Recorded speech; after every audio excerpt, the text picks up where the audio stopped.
programa Fora da Ilha. Agora nós vamos discutir, como disse o Navarro há pouco, o show de horrores. Só que é o nacional, não o municipal.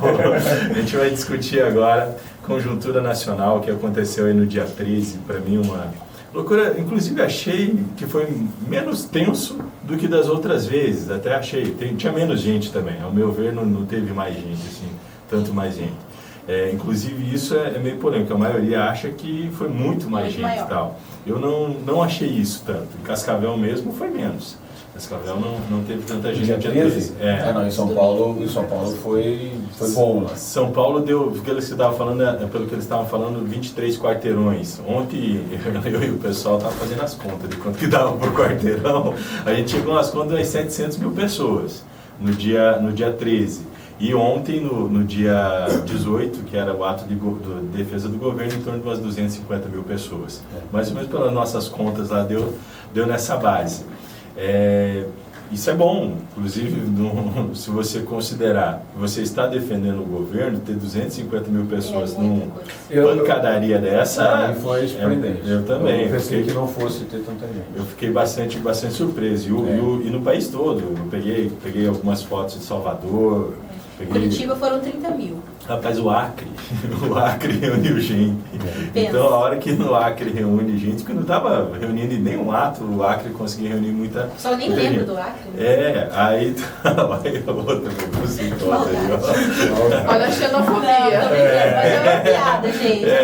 Uma piada. Mas é na piada normalmente que vem o preconceito. Não tem preconceito contra o Acre. Mas você sabe que nem sabe onde que é. Mas eu acho que fica perto da Bolívia ali? Mas essa questão do dia 13, eu fui chamado até a conversar em vários veículos, né, de comunicação.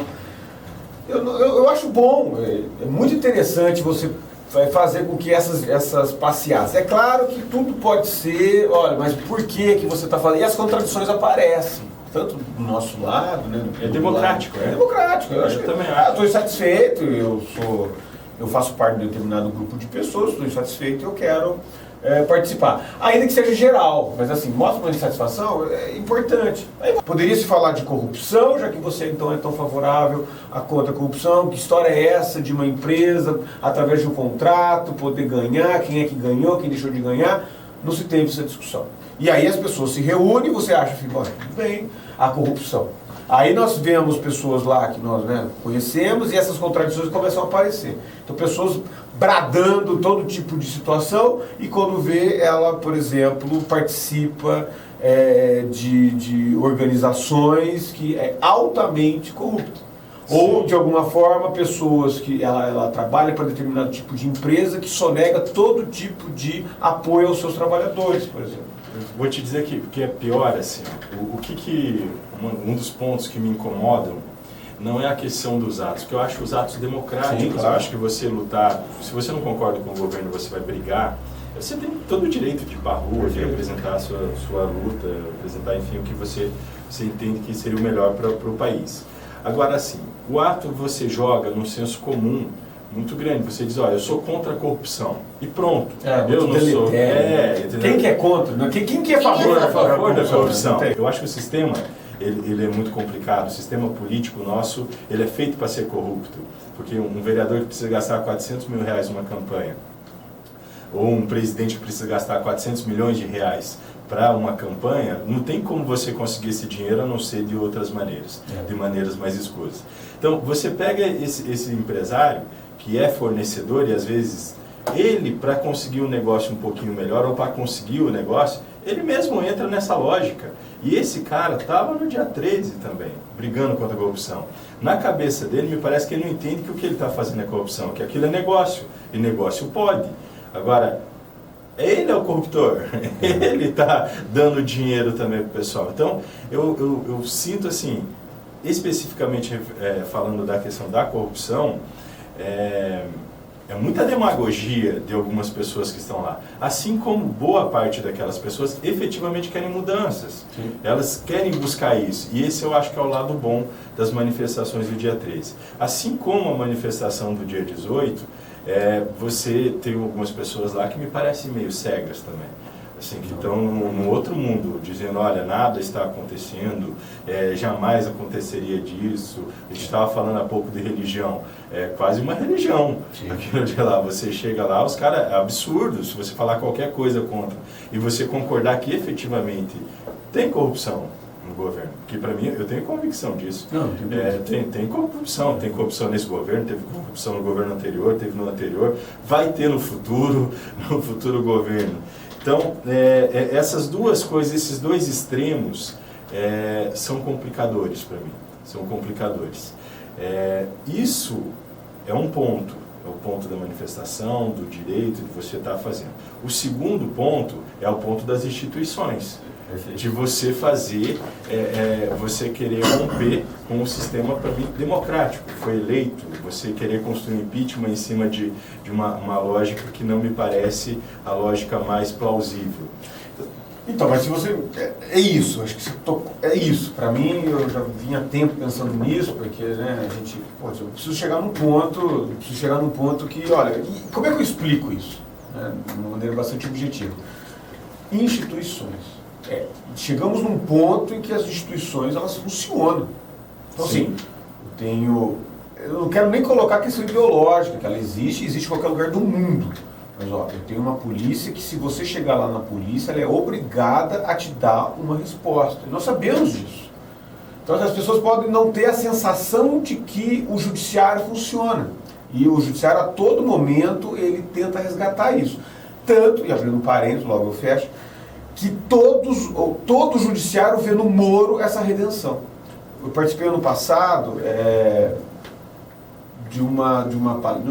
eu peguei, né, assim, que assisti online uma palestra, as palestras da AMB, que é a Associação dos Magistrados Brasileiros. Ela tinha diversas palestras, discutindo coisas abertas assim. E nessas discussões que os juízes faziam, o grande problema dele, uma pesquisa da professora Maria Tereza Sadek, que é uma pesquisadora da USP, que ela foi contratada para poder fazer uma pesquisa de grande amplitude, e que ela colocava, olha, qual é a percepção dos juízes? A percepção dos juízes é que eles renunciam à riqueza. Olha, eu estudo muito, vou passar num concurso difícil, vou ganhar bem, mas eu não vou ser rico. E contanto que eu estudei, eu poderia ser. Mas eu abri mão disso para trabalhar e dar a resposta do meu conhecimento para a população. Mas eu não sou reconhecido. Então, eu renuncio à riqueza, estudo muito, ele tem sentido da grande responsabilidade, mas eu sou muito mal reconhecido.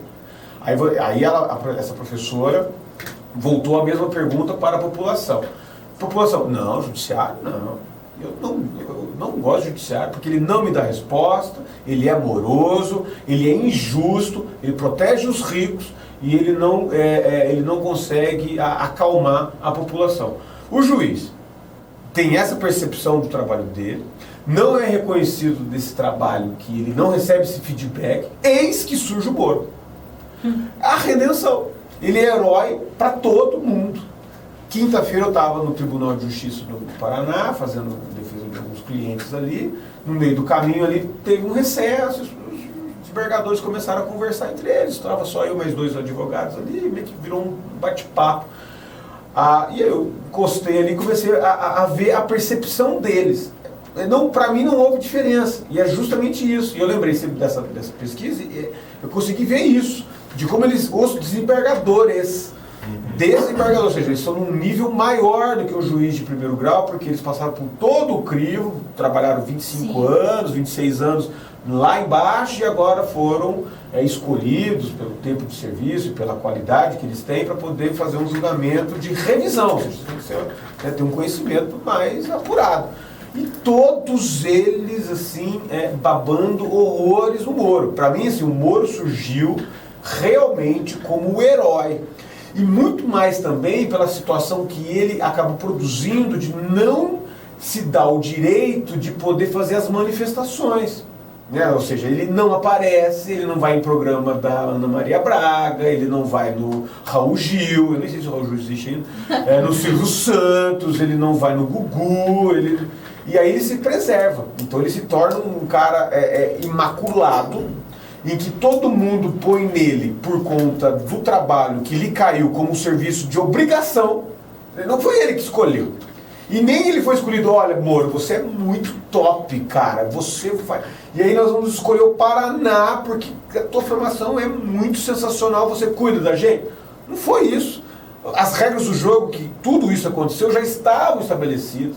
Chegou nele, ele acabou fazendo essa questão, concentrou, uma pessoa muito aplicada, isso ninguém discute, uma pessoa que vai seguindo ali, só que tornou grande demais. E se tornando grande demais, você também acaba sendo o alvo. E nesse finalzinho, aos 45 do segundo tempo, ele vai lá e... aí você não consegue entender o porquê que ele fez isso. E assim, unânime dentro da gente, do jurídico, essa questão dele ter divulgado conversas particulares. Porque aquela conversa que teve entre Lula e Dilma não teve nada de interesse público. A conversa entre o advogado e o Lula não teve nada de interesse público. Só não político. Há crime, só político. Você ouvir um advogado conversando com o seu cliente, dizendo, cara, você tá full, olha, você...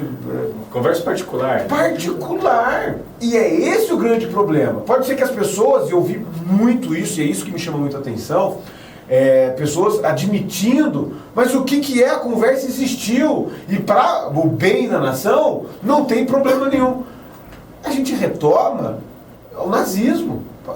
Inacreditável, foi esse o interesse que se teve no nazismo. Numa Alemanha fragmentada, numa Alemanha passando por uma dificuldade financeira pós quebra da Bolsa de Valores de 29, sedentas de um interesse de melhorar essa questão social, precisando de um Messias para melhorar a imagem da Alemanha, para que ele pudesse retomar, eis que surge quem? O Hitler. Poderia ser qualquer outro.